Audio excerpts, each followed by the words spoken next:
Welcome back, everyone. This is the Modern Life Podcast. This is your host, Tabby. Again, you can find us on Instagram and Twitter at Modern Life Pod and on our website, modernlifepodcast.com. If you have any questions, you can email us, modernlifepod@gmail.com. Today, we're going to be talking about the Scarlet Pimpernel, the first book in the series, as well as the 80s and the 30s adaptations. My expert for this episode is writer Sarah Wallace. You can find her on her website, sarahwallacewriter.com, on Instagram at sarah.wallace.writer, and on Twitter at dials for Sarah. Her book is called Letters to Half Moon Street, an epistolary Regency romance. You can buy it in print, ebook, and audiobook format. Without further ado, let's get on with the show. We're going to be talking about our modern thoughts and then dive into the Scarlet Pimpernel. Disappoint the lady. Sick me, I'm far too embarrassed. Oh. Will you insist? The Scarlet Pimpernel by Sir Percival Blakeney, Baronet. No, that's just the title. They seek him here. They seek him there. Those Frenchies seek him everywhere. Is he in heaven? Or is he in hell? That damned, elusive Pimpernel. Welcome back, everyone, to the Modern Life Podcast. I have Sarah here with me today. Sarah, how are you doing? Doing great. How are you? I'm good. Alrighty, let's get started with our modern thoughts. What have you got for us today? Well, I actually, I hope it's okay if you go first because I think my modern thought might piggyback off of yours a little bit. Is that okay? Oh, interesting. Okay, yes. I had told Sarah that I was gonna rant about the all the abortion stuff that's been in the news lately, but I feel like Roe versus Wade in the United States has been restricted for so long, and it's been on everybody's radar for so long, especially in the red states, that to me, it's, it feels like everybody's talking about it now, but this has been going on for a very long time.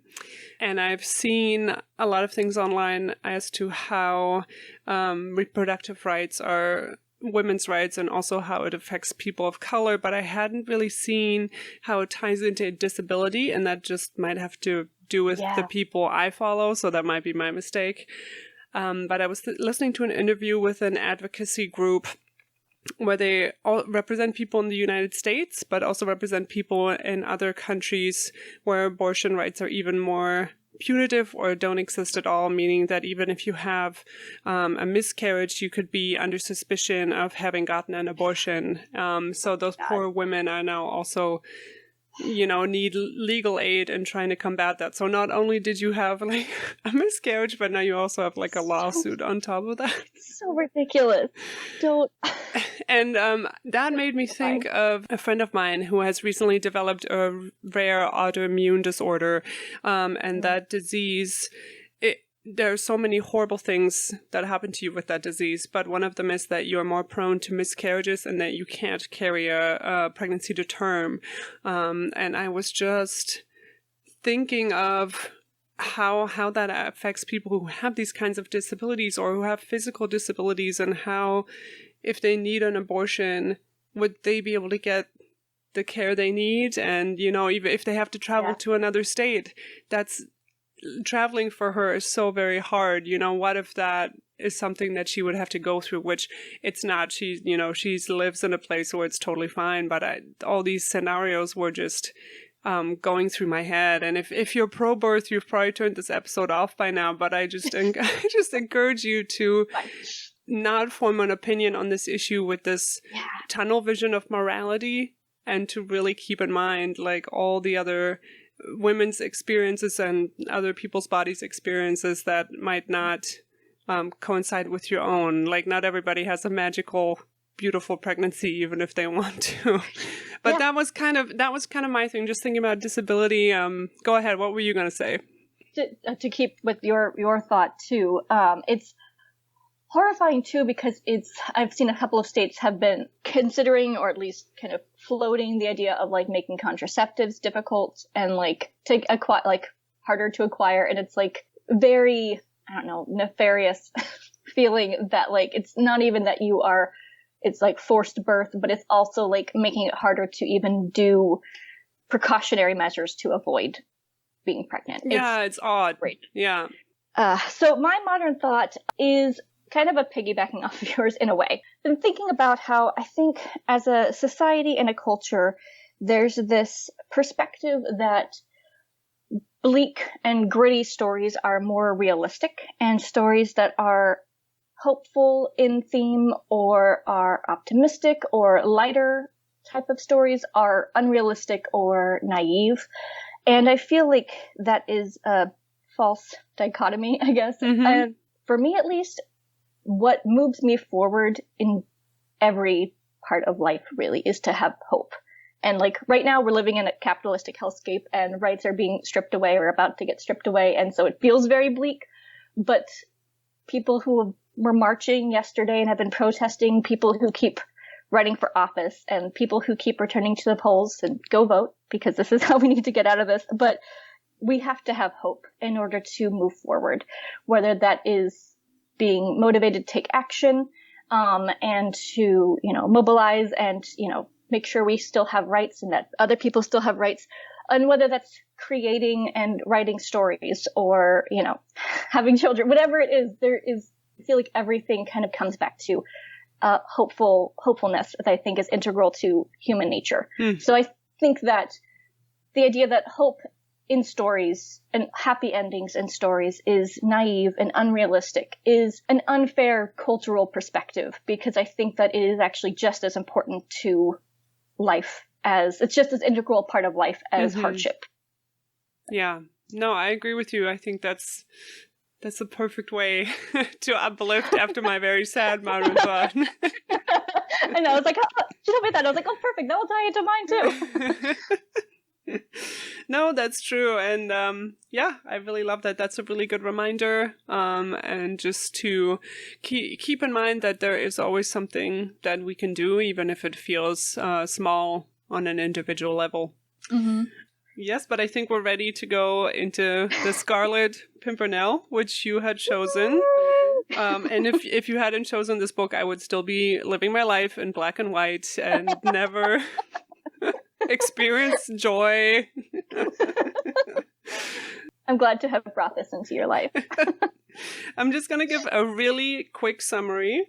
So The Scarlet Pimpernel is a novel from 1905 written by Emma Orczy. I'll just read the summary from Wikipedia. I didn't make my own for this one. So the book is set during the Reign of Terror following the start of the French Revolution. Sir Percy Blakeney is the hero and protagonist, a chivalrous Englishman who rescues aristocrats before they are sent to the guillotine. He leads a double life, apparently nothing more than a wealthy fop, but in reality a quick-thinking master of disguise. He's known by his symbol, a simple flower, the Scarlet Pimpernel.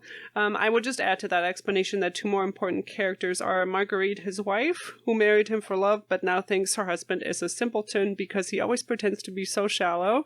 Their love is rekindled when she eventually finds out his secret. And then there's the zealous villain Chauvelin, who threatens Marguerite with the arrest of her brother Armand unless she helps him in a scheme to catch this enemy to the new French order.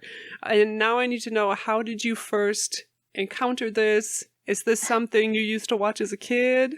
Yes. So I think I watched the movie adaptation before I read the book, actually. Mm-hmm. I grew up with the 1982 film adaptation with Anthony Andrews, Jane Seymour, and Sir Ian McKellen. It was in the 80s, so it was before he was knighted. But and I was obsessed, and I watched it. And then I think when I was in middle school, I finally read the book.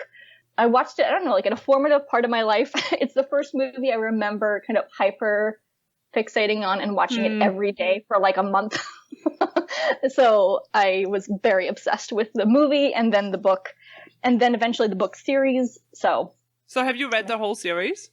Yes, I've read the whole series twice, I think. I'm about to read it again with a friend of mine because she's only read the first book.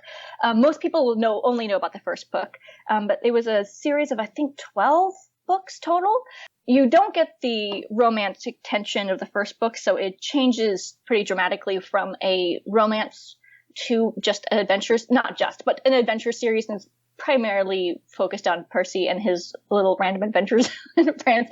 There are random other characters who become main characters sometimes, so there are still romances in this series, but he is usually a side character because it's just about him being perfect and awesome. So they're very fun, though. The romance is something I didn't expect at all. And even the audiobook cover has like a rapier, like a sword on it, but there aren't any like swashbuckling fights really in the first book.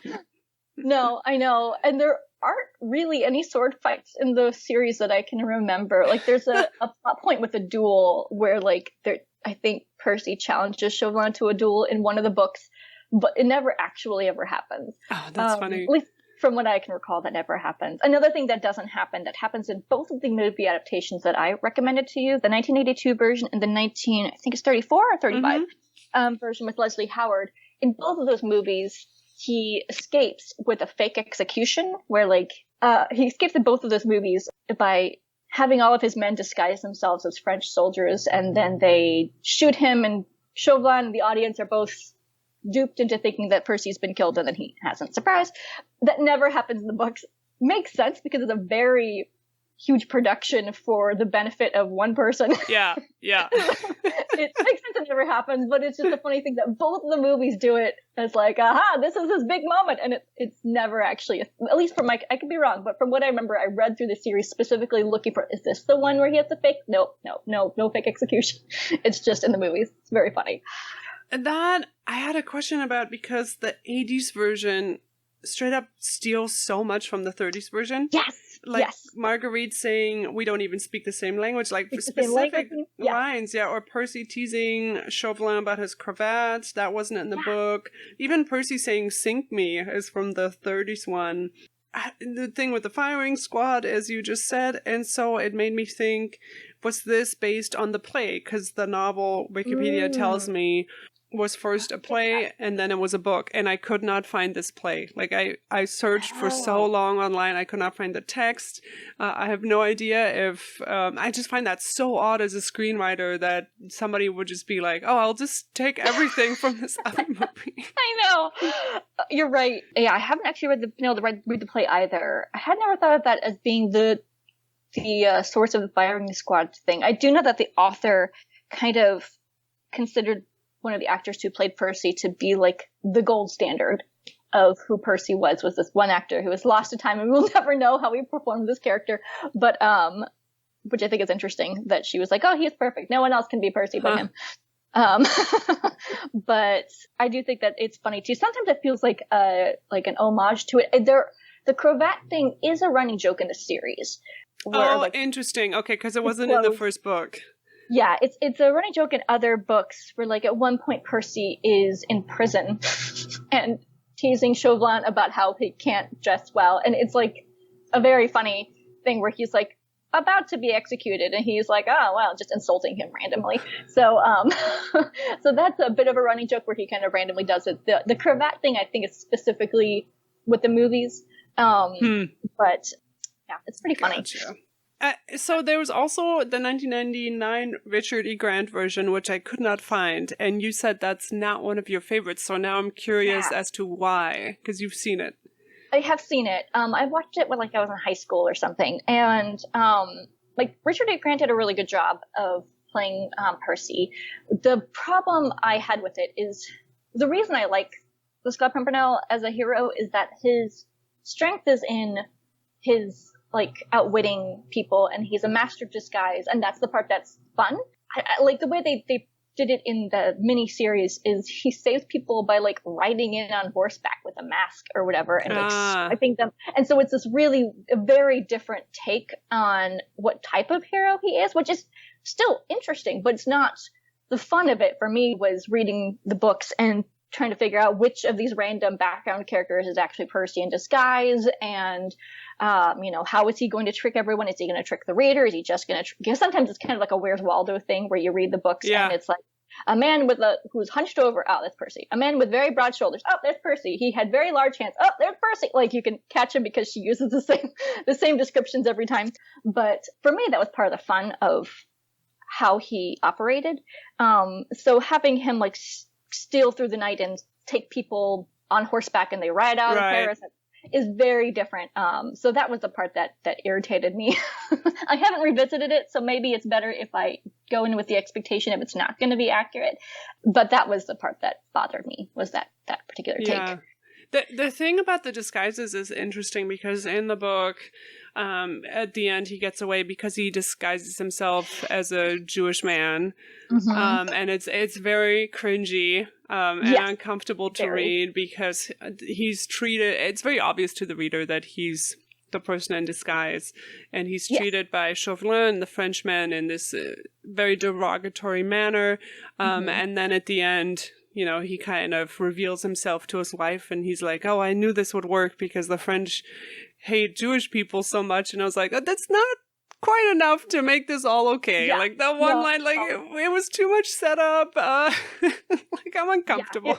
And the author would be like, oh, no, I'm not anti-Semitic. It's French. And it's like, oh, you had to write it that way. Did you have to write it like that? So it agreed. It's very, very cringy. Every time I get to that part, I'm like, oh, man, it's not a good part of the book at all. Yeah, it's an unfortunate It's aspect. also, though, not surprising, given, you know, it's the early 1900s when this book was written. So, yeah, no, agreed. It's terrible. I read it through this time and I was like, oh God, I'd forgotten how terrible this part of the book is. So I think I wound up skimming to the reveal. That's one of my favorite scenes, is when they're chatting on the ground. But yeah, that part's really terrible. In the beginning of the book, I also love how it keeps asserting that these poor nobles are victims of the Reign of Terror. They never did anything wrong. Like, all the peasants just revolted. Like, why would they do this? Like, it was just funny to me because it's written so, like, over 100 years later. And Marguerite does bring some nuance into that because she at first agrees with the new, French way of doing things until everybody starts getting executed. And also the 1982 version is way more nuanced. But it's just so funny to me that the book is like, the poor nobles, they never did anything wrong. Like, this came out of nowhere. It's very weird that she's so like, such like royalist sympathies in a book. It's very bizarre. Agreed. That's the way throughout the entire series, really, is that, like, the French commoners are always, like, these bloodthirsty villains, and then the French aristocrats are these poor, delicate creatures that really were just trying to live their lives. Not that they were killing people, they were horrible. No, not at all. It's pretty wild. I do like that in the 1982 version, where I think it's Suzanne makes a comment about, like, we did bring it on ourselves with all our arrogance and excesses, and like Percy's like, what? As an expression of like, she's not wrong. Yeah. Like, nice little nod of like, yeah, they weren't actually completely innocent in this situation. But what I do like about, I don't know how historically accurate this is because I don't know that much about French history, but just the description of France as a spy state at the time, and the immense stress that it has living under such conditions, and like everybody's watching everybody, I'm always fascinated with that, like East Germany, or, just living in the society where you're always like questioned and watched. And yeah, I don't know entirely. I think to an extent that probably I don't really know that much about the French Revolution, despite being obsessed with this series. But I do know that, like, eventually I think Robespierre was also executed. So it was very much, it turned in on itself with the way the executions worked. They kind of started to run out of easy targets and just started killing each other. That's a good point. Another question I had, I love how in this story really no one dies, not even the villain. Are there more deaths in the later series? I'm trying to think. Not really. Chauvelin lives. He's the villain in every single book. He's in every book. He fails every single time, so it's pretty incredible that the French government is like, nah, sure, we'll give you another chance. Oh my 12 God, times. that's hilarious. I think the only time people die is if they're like side characters who are like French villains who are side characters who they're going to be executed for being stupid, but like, for letting the Scarlet Pimpernel slip through their fingers. But I don't think anybody else ever dies. Like, I don't think any of the good characters ever die. Yeah, it's a very, very light read, despite the fact that it's taking place during the French Revolution. She gets into, like, somewhat, I don't want to say graphic, because she's actually never graphic, but she does get into occasional things of, like, describing different torture systems that they used. So, like, it is pretty grim in certain parts, in terms of how, but again, it's also very much a, look how terrible they were to these poor royal people. Yeah. These poor aristocrats. But, so she does that. But actual characters, I don't think any actual characters ever die in the book series. There's even one of the, if you don't mind me telling you a spoiler about one of the No, books. go ahead. I want to know. It's one of my favorite sequels because it's very weird. It's called Sir Percy Hits Back, and the main character is Chauvelin's secret daughter. And she's hidden away in the country, and she falls in love with an aristocrat, of course. And then she and the aristocrat are going to be executed, and Chauvelin can't reveal that he's the father. So he's like trying, it's this fascinating book because he's trying very desperately to get the Scarlet Pimpernel to save her, but he doesn't want the Scarlet Pimpernel to know it's his daughter because he's convinced that Percy knows that he won't save her. And so it's this very interesting, like, dynamic of Chauvelin trying to kind of help Scarlet Pimpernel, well, not at the same time, is very, very weird. But it's, but that one is an interesting, one in terms of, he eventually has some amount of complexity, but also not, because I think it's not the last book in the series. So the very next book in the series, he goes right back to trying to kill him. So it's like, it's very weird, but it's a good time. Oh my god. That's hilarious. When Sir Percy and Chauvelin meet in the opera books in the book, it says Sir Percy extends two slender white fingers to Chauvelin. And to me, that was just like a perfect moment. And like, how annoyed would you be if that's how somebody shook your hand? And like, it's great. So condescending. I know. And like, he never gets his name right. Like, I think that's a running joke where he always calls him like Chaubertin or something like that. Like, he just completely mispronounces his name every single. But that's one of my favorite things in the Richard E. Grant adaptation is he mispronounces his name every time. He calls him Shufflon. And he's like, Monsieur Shufflon every time. Very cute. Also in the Leslie Howard version, I think when he meets Chauvelin, he says, the French, how they speak that unspeakable language of theirs is a mystery to me. And it's like a compliment, but not. Like, it's just great. That's one of my favorite parts in the book too, is when which is not in any of the movies, but when I think the Vicomte de Tournai is meeting Percy and like trying to stand up for his mother, insulting Marguerite, and he's like trying to challenge Percy to a duel so they can satisfy their honor, and like basically says all this to Percy, and Percy's like, how on earth did you learn to speak English? That's his reaction, and it's like it's so great. That is a great scene. Speaking of languages, I wanted to go into the accents of the 1982 version. Because they're just wild. You have these people who are supposed to be so French, yet they don't speak French. They don't have any accents. They don't have any French accents. And then there's even like an Austrian character who they keep telling me is so Austrian. He has like the poshest English theater accent, and I just love how this version's like, you know what, we're gonna have all these characters from different European nations, and we're not gonna acknowledge any of them. Like, we're just gonna do our English. I know. I think the only actor who had any kind of sort of maybe accent was the actor who played Armand, and he doesn't really have a French accent, but he has like a bit of a lilt to his accent that could kind of maybe a French accent if you listen hard. It was not. It was just like a slightly not as British sounding. Oh my god, it's just so funny to me having these people say how super French they are, and you know, these English accents. Yeah, I really want them to make a movie adaptation where it's kind of like, I think it's the movie The Red Violin, where everyone speaks their actual language and they just have different subtitles for. Oh my god, you're right. I hadn't thought about that movie in a long time. Yeah. I would love more movies to do that, where it just naturally goes into whatever language is taking place at the time, and the audience has to adapt. Would be very cool. Yeah. I will say, even though Jane Seymour does not have a French accent, her cadence and her diction and her voice is so pleasant to me always. Yes. I wish she did audiobooks because she's such a proper actress. Right. Like when she's on the screen, she's on the screen. Like you cannot help but look at her.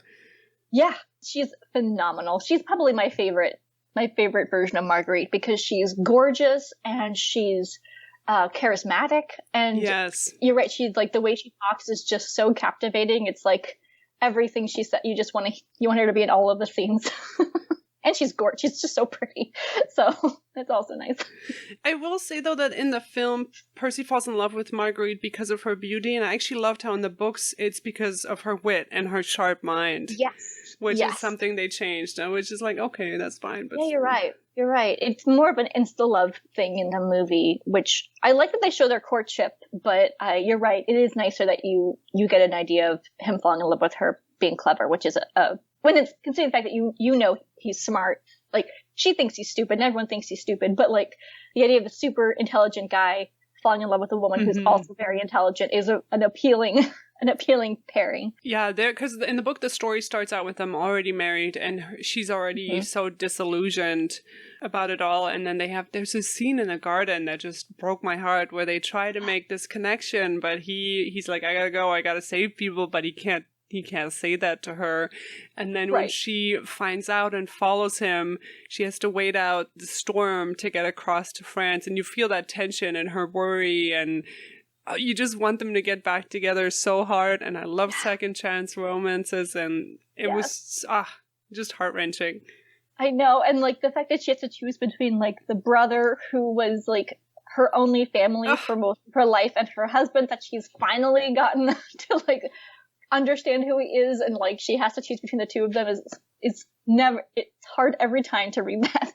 That is something you lose in the sequels, but I do love that in the book. It's so good. Yeah. But one of my favorite scenes is not in there, which is fine. You have to make these choices for adaptations, but it's when Marguerite tells Sir Andrew to bring her to Percy, and he says, oh, it's too dangerous, and then she says, oh, I'll just go alone then. Just her sheer determination, and like, I have to get to my husband, like, I have to tell him I love him, like, I love that. Yeah. Sir Andrew in the books is so cool. I think one of my favorite parts of Sir Andrew in the books is where I think it's towards the beginning of the book when they're at the Fisherman's Rest and he sees Percy and Marguerite walk out, and it's like, because he started to fall in love himself, he's the only person in the room who realizes that Percy is like heartbroken as well. And I love that moment of like the empathy that he gets because he's beginning to be more sympathetic to, I don't know, other people's feelings, which is a little ridiculous, but like it's a very cute moment of Andrew being kind of the more empathetic and emotionally intelligent members of the League. I really like. That's a good point. Yeah, I think I hadn't really thought about too many of the side characters, and this kind of brings up a good point that they're not just stock, they're not just exposable in the story, which is it's really nice. They are very distinct. Like, Tony was always my favorite. Because the actor in the 1982 version is very good looking. His character in the book is really fun because he's like this like jolly, merry guy who just is like happy all the time. He's not happy all the time, but he has this persona of being happy all the time, and everyone just likes to be around him. And he's not too smart. Like, he is smarter, but like everyone's like, he's not smart enough to be like annoying. Like, he's just this really cute character. So I really enjoy him. One of the books is about his romance, which I didn't read for a long time. So I was like, no, as long as I don't read it, Tony is single, and I can imagine myself as Tony, which is stupid. But it's so relatable. It's like a fictional side character. But you can't have Percy because he's taken. But Tony, but he gets married in one of the books. So then I relegated myself to Timothy Hastings because he never gets married, I don't think. So I was like, all right, Timothy's single. He's my guy. I think it's the least personable character in all the books. I don't think we get very much of Timothy Hastings, but he's got a nice name, so that's good. We all do that with fictional characters. Yes. I wanted to say something about the music in the 80s version. There's a few key moments, like when Ian McKellen finds the earring in the library. and realizes Marguerite has been there. The music just goes bananas, and it totally works. Yeah. The music is not amazing. It's amazing, and it's not subtle in any way. And I'm wondering if you can do that when the music is not substituting for poor writing or bad acting, because you have all of that already in the film. So the music is just this extra punch. Like in the scene when Marguerite realizes that Percy is the Scarlet Pimpernel, it's not just only a full orchestra, but there's a literal bell going off. Like, the music is always the most. So true. And like different characters have like theme songs, which is a common thing, but it's still like the wedding song that Marguerite and Percy dance to comes up in different moments whenever like she and Percy are having like a tender moment. It's just in so many movies. Like, I don't see this working. I would probably have said, like, oh my god, the music's so annoying, it's too much, like, please make it stop. And for some reason in this film, I'm just so here for it. I'm like, let's do this. Agreed. Oh, I'm so glad you like the soundtrack. It's so good. Oh, and it's ridiculous. The 1930s version, I don't think, has any kind of soundtrack, which isn't abnormal for the 30s, but it's not like they couldn't do soundtracks back then. They just didn't for that one. So it's a very notable difference, I think. Yes, that is true. I have a lot to say about the dressing room scene, and I'm just gonna go through what happens for listeners who haven't seen this in a while. So Ian McKellen, as the villain, tries to seduce Marguerite. She tells him that his methods have gone too far and that she's frightened of him. We get his jealousy and motivation for implicating her in the murder of the Marquis de Saint-Cyr. He storms out, and then Sir Percy stands at the door with that harpsichord music cue for his entrance. And then Chauvelin, upon seeing him, gets even more mad because Sir Percy keeps, quote-unquote, accidentally blocking his way. So the scene goes through so many emotions and so many things happen. It goes from scary to dramatic to funny, and then it's romantic because Marguerite and Percy are reunited. And just this whole set piece of a scene accomplishes so much. Yeah. Like, it's brilliant. I think it's one of the best written scenes in the whole show. Yeah, I would agree. It's so good. And it's another, like, because it's in the courtship period, it's not in the books at all. It's very much just made for that particular movie. And it's interesting because it's the dressing room where it's located. It's a very vulnerable space for Marguerite. That's so true. So it's an interesting place to set all these different moments of her and Chauvelin having kind of a falling out, because it's hinted that they're lovers kind of prior to Percy coming in the movie. That's not a thing in the book, but in the movie it's kind of hinted that they were romantically together. And so it's like that's a very intimate space, and he's there while she's changing clothes. It's a very good scene, and like the proposals in that scene too, which is also really good. A pretty cool proposal as far as proposals go. Yeah. I hadn't even thought about that vulnerability and him being one of her suitors, and then they kind of have this realization where he's like 100% committed to his cause, and she's starting to realize that this idealized version of the government is really not the reality that she was hoping for. So yeah, you're right about that. Do you have any other scenes that stick out to you that you want to talk about? The library scene is another one that they tweak from the original. Marguerite gets a note for Chauvelin and gives it to him or tells him what's on it, so that way he knows the Pimpernel is going to be in this room at this time at the ball, so that way Chauvelin can go and catch him. And in the book, that's kind of just how it is. She doesn't really confide it to Percy later, but she asks him for his help after the fact. But in the 1982 version, she goes to warn him, which is a really cool change, I think, because it really does show that she was actually like we know that she's a good person, but she has like this nobility to her as well, that makes them for kind of a good match for Percy, that she would risk her own safety in order to go and warn this guy she doesn't know. And so I love it because she's able to be honest with him, and they haven't been able to be honest with each other since they were married. And so it's this really beautiful moment where they're talking and he can see her, but she isn't looking at him. And so I just love that scene where there's this openness and this honesty, and he's able to see that she was trustworthy all along, and he's able to learn all about the whole like Saint-Cyr plot device. He's able to hear it from her perspective for the first time, which, quick note, the way that they change it in every single adaptation boggles my mind, because in the book, she is actually responsible for Saint-Cyr's death, where she like makes a, like basically rats him out kind of flippantly, and then doesn't realize that he's going to be executed. And so then she tries to save him, but fails. And in the 1982 version, she's framed for having betrayed him, but she doesn't betray him. And in the 30s version, she also does it, but the reasoning is very different. It's not because of Armand, it's because of herself, that she was in love with Saint-Cyr's son. Mm-hmm. And then Saint-Cyr like sends her to prison. So it's like this very weird thing. They tweak it every time because no one seems to be able to like the original version of the story. But in the 82 version, the library scene's one of my favorites because, and I love the part where he puts his hand on her shoulder so she can kind of know that he's really there. But it's the hand with his ring on it. Yeah. The only like misses of the movie in my mind is that she doesn't have a moment of connecting, feeling the ring and recognizing his identity. But like, I think it's such a cool moment of trust that he knows that she could figure it out in that moment who he is.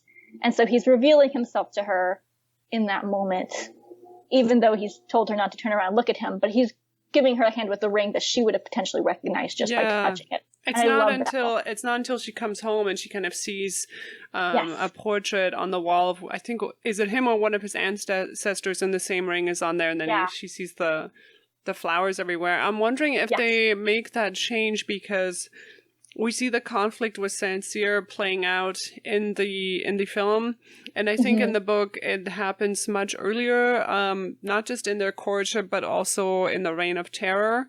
So it would make sense that she didn't realize that him and his whole family would be executed. Yes, right. But also in the 80s version, when Percy finds out on his wedding day that the woman he loves was responsible for the death of the whole family, that is also one of my absolute favorite scenes. It's so heartbreaking. And he breaks his fake persona and asks all of them, even the children, in his normal voice. And it's like, oh my God, you can just feel it. It's so heart-wrenching. And he tells one of his men that his wife can no longer be trusted. And it's just like, man, all this happening on your wedding day and you love this woman, and then you're like, oh, she's also kind of a bad guy. Like, it creates great tension. Oh, it's so, it's like the Baron de Batz, I think in the books is kind of I don't remember him being a very noteworthy character. And I hate him in that movie because of like, why would you do that? Why would you go up to a guy on his wedding day to be like, hey, fun fact, your wife is a murderer? Like, that's not the time to do that.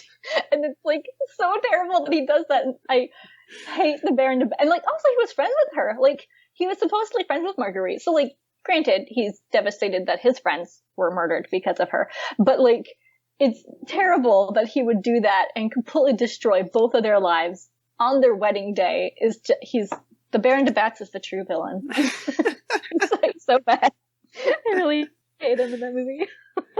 Another scene, this is just going to be me talking about all my favorite scenes. I have, I'm sorry, but... I have some more too, so I can't wait.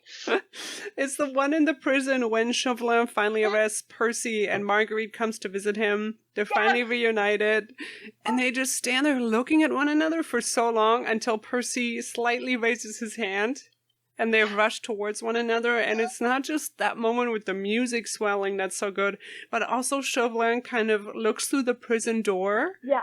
And you can feel that he's won. Like, he's got both of them. He's going to kill them, but still he's like consumed with jealousy, and he's never going to have the love that these two people have for one another. Yes.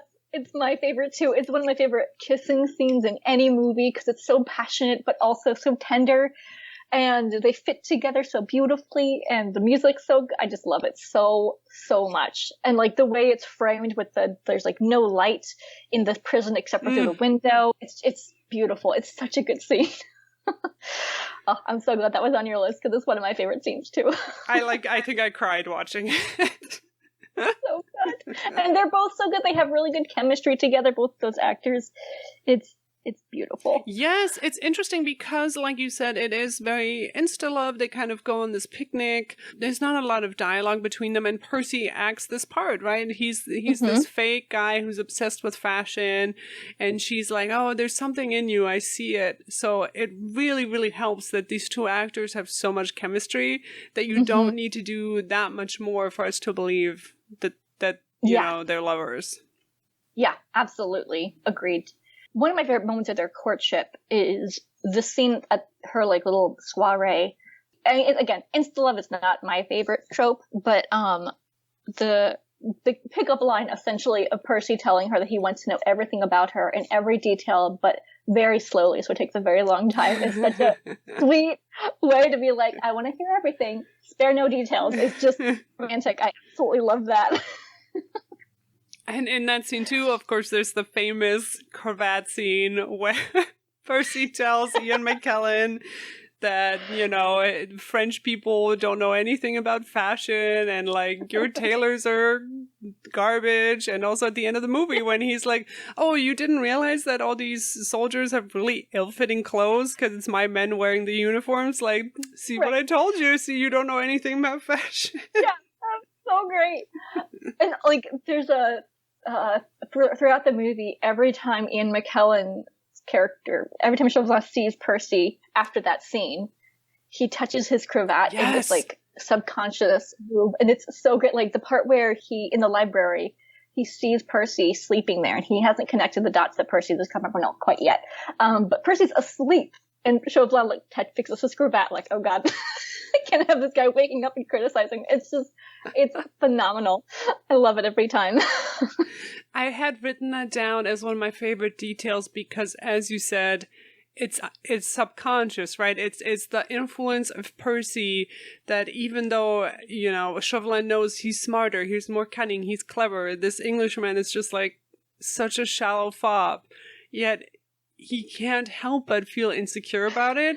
And you know it's not subconscious. It's an actor playing a role. It's obviously Ian McKellen making a choice to do this. And I love it when actors can communicate so much without dialogue. Yes, it's so great. With the whole, like, you know, the cravat thread throughout the movie is the final duel scene, where Percy insults Chauvelin one final time by stripping him completely of it. It's like first up with I think he first does the coat, but like one of the first things he takes off is the cravat. I'm like, look, I'll take care of it for you. This is so terrible. I'm just gonna destroy it right now. Also a very probably homoerotic scene of him stripping his enemy in front of people, but but it is a great fight scene where Percy could kill him like 5 or 6 different times, but instead just chooses to insult him. He just mocks him. Oh, it's so frustrating. It's like we're not on Chauvelin's side, right? But every time we're like, oh my god, I'd be so mad too. Like, you know, it's so awful. I did discover last night. Just whatever. I discovered after I posted a bunch of stories because I was rewatching the movie last night in preparation for this, and somebody discovered my Instagram because of I posted about Scarlet Pimpernel, and then I was watching through his stories, and he shared some artwork for this artist who has a whole bunch of art of basically Percy and Chauvelin as a couple. And it was very, and I'm like, I would read that. I would read the, and I think Marguerite's in there too. So it's not like they're one or the other thing. It's like, what if all 3 of them actually made it work? I'm like this, I would read that book. The tension's there, the sexual energy. Chauvelin's complete and utter obsession with Percy throughout, like, not just this book, but just throughout the series. He is absolutely obsessed with Percy. To the point where it really doesn't take a whole lot of imagination to assume that he was completely in love with him. Just needed to prove that he was better or something. I don't know. But it's just like, it's pretty wild how much Percy's mere existence consumes Chauvelin's entire being. Did you have any other notes? I kind of went through all of mine. Any other points of interest? I'm trying to look through my thing. Oh, one thing that's in the book that isn't in any of the movies, but it's a great moment in the book, is the pepper pot snuff box scene where Percy escapes from Chauvelin they're talking, and he escapes from him by dumping the contents of a pepper pot into his snuff box and offers it to Chauvelin, who takes it without really thinking and inhales a whole bunch of pepper and has a sneezing fit. That's how Percy gets away. It's one of my favorite getaway moments in the entire series because it's so random and so simple, but also just very funny. Also, snuff is disgusting, but like, it's, like I'm gonna take this random like character trait and just turn it into a plot point. Is brilliant. It's also okay. So another one of the sequels. Percy, it's another weird one called The Way of the Scarlet Pimpernel, and in it Chauvelin pretends to be the Scarlet Pimpernel to somebody else because he's trying to use her and get to some people, and so he is pretending to be the Scarlet Pimpernel this whole time, and she believes him, she's trusting him, and she's like leading him to these like refugees or whatever. And at one point they're both sitting in this tavern, and I think it's all from her perspective. And so she's like watching Chauvelin in the middle of the room, and like she's feeling better because he's in the room with her somewhere. And this sailor, this very tall sailor, walks up to Chauvelin and puts a pepper pot in front of him, and Chauvelin like freaks out because he realizes who it is. And like there's no dialogue. It's just like this moment the sailor walks up, puts pepper in front of him, and walks away. And Chauvelin's like, "Oh my god, he's here!" And it's such a great nod to the first book without any words. It's beautiful. I love that. Thanks for sharing that. It's so silly, but that's, I think that's also the tone of the book, right? It doesn't really take itself too seriously. No. And I think the whole poem that he does in the book that comes up a few times in the series, like one time that's his he gets away because he's supposed to write a letter to the French government saying that he's actually a spy, and it's like going to completely ruin his reputation. And he's like somehow does like a bait and switch at the last second and sends the courier off to Paris with his poem. And so the courier is going to show up to Robespierre and hand him a poem about Scarlet Pimpernel. And like it's phenomenal.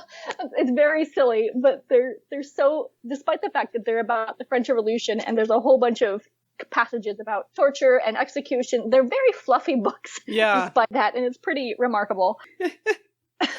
Anything else? Any other things? Okay, I have two more thoughts. Okay, so one of them is something that I don't love about the author's writing style is it's very much a product of her time period, but all of her descriptions for Marguerite are so frustrating because it's like her tiny, dainty little feet, and she's so delicate and small, and she had this childlike eagerness, and I'm like, can we? And like Percy is this tall, broad, muscular man who's like superhuman strength, and it's just outrageous. And she does it all the time where like Marguerite's so like petite and little and wee and tiny little helpless woman. And it just drives me. I've come across that a few times recently in some of the classics I'm reading. And every time like a grown woman is described as childlike in like a hot way. Wilkie Collins does this a lot too. Like, oh, isn't she just so sexy? She's so childlike. And I'm like full body shudder. Like, hate it. It's terrible. And she's like 25. It's not even like she's like, I mean, she's young. Like 25 is definitely not old or anything, but it's not even like it's the 30s and they're like, she's 16 and she's married. She's 25.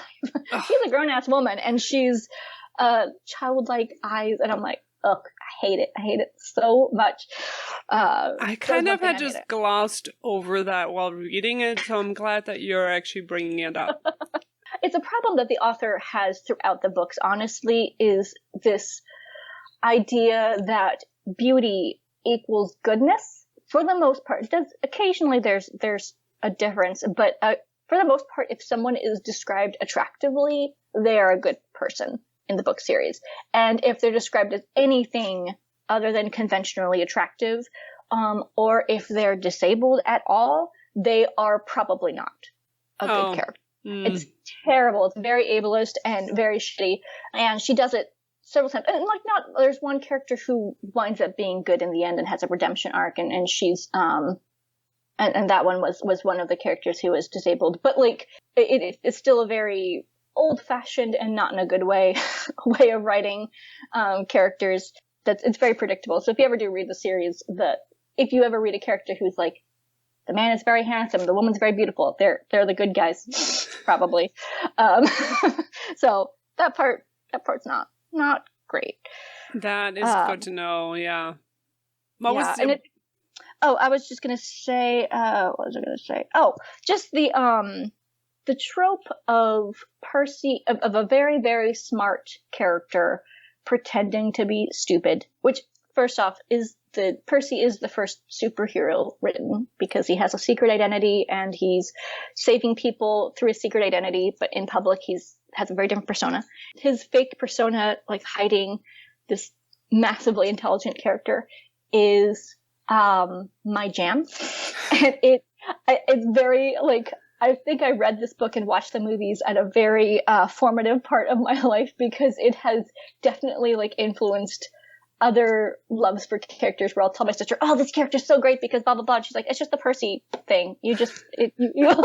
Like, every time there's a guy who there's a book series by Diana Wynne Jones called The Crestomancy Chronicles, and that character, the Crestomancy character, is very, very intelligent, but every time he looks like he's not paying attention, it means he's focused on what he's listening, he's hearing, or what he's seeing.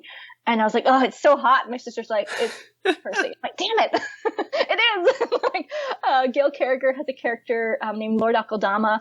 He's this vampire and he's outrageous, and everyone underestimates him because he's so outrageous. But he's also like the oldest character in the series, and he's the smartest character in the series, and he's always like 2 steps ahead of everyone else. And I was like, oh, he's such a great character. It's Percy. It's the Percy complex. I'm completely obsessed with these guys who are secretly way more intelligent than you think. I don't know what it is. I just love that. I'll have to check those books out. I hadn't heard of either one of those. Oh, the Gail character has a whole Parasolverse series. And the first series is called Finishing School, and it's about it's like a steampunk, paranormal Victorian England kind of a time frame. And Finishing School is these girls go to this school to learn to be assassins and spies, and finish everything. And then the second series is about a woman who basically cancels out the supernatural power of vampires and werewolves. And then the third series is about her daughter. So it's a great series. It's very, very fun. So highly recommend. Thank you for that. Absolutely. Okay, one last thing is in the 30s version, which I would argue is probably a less good version of the modern terms of adaptations. But one of my favorite scenes in the entire movie is when he comes into the tavern at the end, and he and Chauvelin have their final, standoff moment, and he's telling Chauvelin like, oh, well, I could totally escape. Here are all the ways I could escape. And one of his lines is like, well, I don't have to run away because one of my friends might shoot you from behind, hidden in that clock. And Chauvelin turns around and it's this teeny tiny little clock. And he's like all alarmed, and Percy's like, oh, come now. No one really hides in a clock. And it's like this really great play on his own character that it's one of my favorite scenes in the movie. The whole movie isn't super great because it's very wacky. It's good. It's a good movie. And it's on HBO Max if you have that, so it's fun. But that's my favorite scene in the whole movie is no one really hides in a clock. But I think that was my last note.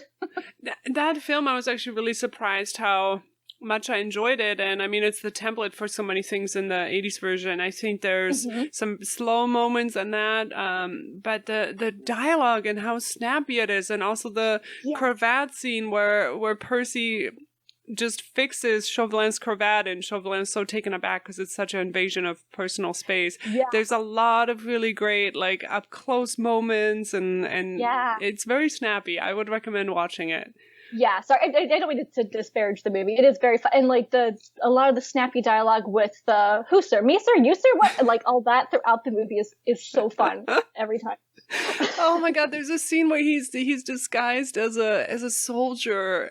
And they're talking about being in love, and he's like, I am in love with my wife. It's so cheesy and cute, and also he makes it seem like he's cheating on his wife, and he's like, nah, I just really love my wife. I just have to tell everyone how much I love my wife. It's so cute. I know. It's great. But yeah, you're right that when compared to modern filmmaking techniques and how you present information in a story, it's made in the 30s. So yeah, there's going to be some outdated stuff. I do love old movies, so I don't hate old movies, but but that one has a lot of, there's some weird, the flow of it isn't always super. Yeah, the flow. it has moments, like you said, that are very slow and kind of boring. And I'm like, why is this scene even in here? And then there's some scenes that are super great, but they're kind of hidden in these other like kind of weird moments. So like it is very good, but it's got a weird flow to it that makes it harder for a rewatch for me for some reason. I think the pacing that was most odd is when Chauvelin finds Percy sleeping in the library, and then we have to wait for time to pass, and Chauvelin falls asleep, and for some reason we need to watch the entire, 15 minutes of them sleeping there, and I'm like, okay, I'm just gonna turn up the speed here, I don't know what's happening. Yeah, it's very silly. So the third one has some really, really great moments in it. And Leslie Howard is phenomenal as Percy. The whole part where his eyelids droop and his voice goes up, and he's very, very good at the switching between personas part. And Merle Oberon is gorgeous. So she's a very beautiful Marguerite and everything. So I really love, and they have good chemistry together too. Yeah. But I mean, I watched the 82 version first, so even though it steals a lot from the third, even the painting, at the very beginning of the movie where Percy walks in and Marguerite's being painted, sitting for a portrait, and they have some lines from that scene in the 82 version, and so it's it definitely steals from it, but I love the 82 version so much that all the other versions pale by comparison. But yeah, I totally agree with you. I think is that it? Did we mention everything we loved about? We both gushed a lot, and we did point out some of the problems with the book, which is good. But definitely, I recommend it. If you haven't read the Scarlet Pimpernel, I definitely recommend it. Know going into it that it's definitely, a lot of it does not hold up, but it is still a very fun story about mutual pining and marriage in distress and second chance romance and adventure nonsense, and it's a very good time. It's a romp. Yeah, it's a good time. Yeah, thank you for suggesting this one. I didn't even know what a pimpernel was. I had to look up that it was a flower, so I was not familiar with this at all. But where can people find you online, and what have you been up to? So I am a writer. You can find me on Instagram at Sarah Wallace Writer, and also online, my website at sarahwallacewriter.com. I write queer historical fantasy romance. My stories are set in a fantasy world where magic is real and society is queer normative, and no one really bats an eye at men courting other men or women marrying other women. Non-binary people are thriving and accepted in society. Trans people have a very easy time coming out as trans. So it is definitely escapist fiction, but they are fantasy Regency stories. The first book is called Letters to Half Moon Street. It came out in February. This is available on all platforms. I recently launched a newsletter, and subscribers of the newsletter get a free sapphic novelette romance. So I've got another story that I'm working on that I'm planning to release in early November. So I'm very excited about that. So there's a whole series coming up. Oh, that's good to know. It's also available in audiobook. That's the way I listen to it, and the narrator is also really, really amazing. You lucked out with that, yeah. Funny thing with him, actually, I met him on the Turner Classic Movie Cruise, him and his wife, and we became friends. They're actors at the Kentucky Shakespeare Theater, and we've just kept in touch ever since. And so he noticed my thing on Facebook. I posted about a call for audiobook narrators, and he auditioned, and he was phenomenal. So he's great. Oh my gosh, you have a whole backstory there. That's fascinating. Yeah, he's really cool. I think something that also really struck me is before we did this podcast, you were like, oh, I'm just a fan. I'm not an expert. Do I have to be an expert? And which you are an expert on this, so I don't know why you asked me that. And also, I've read so many, I think when you're in the romance genre, you read so many historical romances as well. And there's definitely a few I've read that are so over the top that it'll take me out of it, because it does not feel rooted at all in the time period. And I never once had that feeling reading your book. Thank you. And it was so anchored in the time period, even though all the things you just said, it has magic, you know, it has queer rights, it has all these things, yet balancing that I thought was just so well done in the book. I really love that. Thank you so much. I really appreciate it. I'm still working on researching stuff, and there are a lot of things that I kind of dismiss that would be more realistic because it's not convenient for me. So there are things that I don't add, even though I should. And I have a friend who knows more about Regency periods that I will randomly text her and be like, "Can you tell me about mourning periods in the Regency period?" She's like, "Oh, well." So she goes through this whole thing. But so I feel like she's more of an expert than I am on the time period, but I do love it, and I've been trying to read up on it so I can come at it with a more, I don't know, contextual sort of approach. Can I ask you another question about your books? Yeah, please. Is your protagonist on the asexual spectrum? Yes, he is. He's demisexual. I'm so glad you found out that. It's so funny to me because I don't really...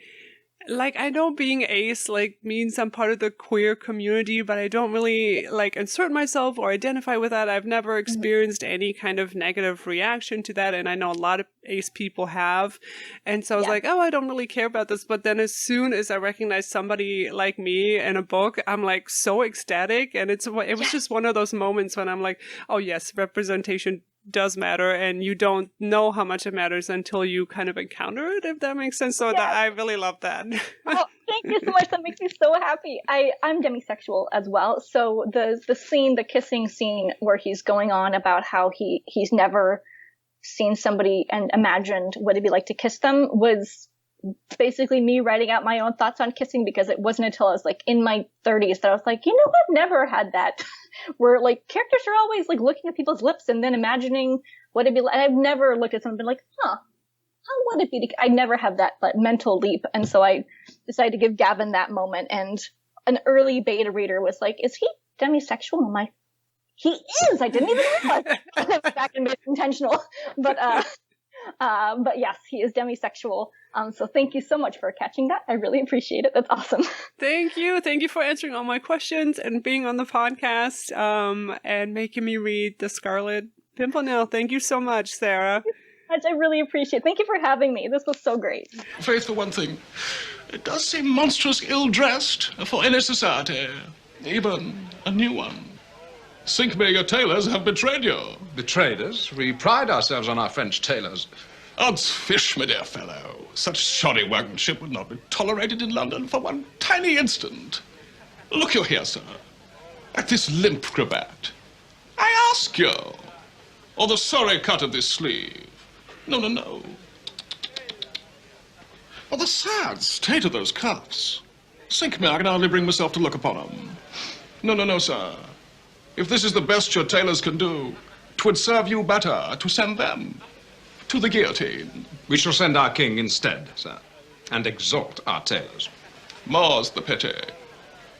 Then your tailors will rule the land, and no one will make the clothes. So much for French fashion and French politics. What is it you Frenchies say? Touché? You see, I'm a bit of a poet, and you did not know it, what?